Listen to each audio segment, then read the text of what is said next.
Тест биримнәре ручка һәм язучының яшы шикләнмәгән. Этнографик диктант язарга алынганнарга мобиль телефоннарны кулланырга ярамый. Мондый сынауны Нурлаттылар икенче тапкыр уза. В этом году Нурлатская площадка собрала более 100 участников. Быел Нурлат мәйданчыгына 100дән артык катнашучы килде. Бу безне нык куандыра. Һәм без диктантта елдан-ел күбрәк кеше катнашыр. Этнография өлкәсендәге белемнәрен арттырыр дип уйлыйбыз. Һәр катнашучы үз мәдәниятен генә түгел, илебезнең башка халыклары мәдәниятен дә яратыр дип уйлыйм. Бүген Нурлат Татарстан белән бергә этнографик диктантны Россиянең 85 регионында язды.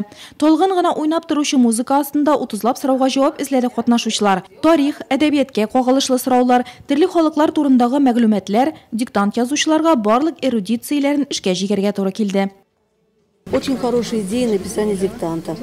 Диктант язу бик әйбәт фикер. Аңа әзерләнгәндә күп нәрсәне искә төшердек. Күптән онытылганнар да искә төште. Булар барысы да илебез тарихы бит. Ә ул күп милләтле. Анда яшәүче һәр халыкның үз гореф-гадәтләре, традицияләре бар. Һәркем буларны белергә тиеш. Вопросы не всегда легкие.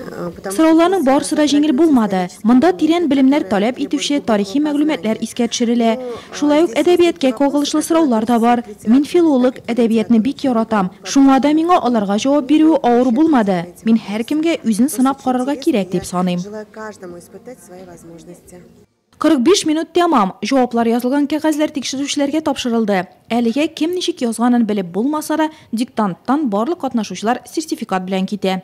Минем уемча тарих укытучысы буларак ул миңа җиңелрәктер инде калган кешеләргә караганда, чөнки бик күп кенә материаллар бит инде без мондагы материаллар белән таныш, балалар белән үтә торган темаларда бар инде, Бөек Ватан сугышына кагылышлы сораулар да бар иде.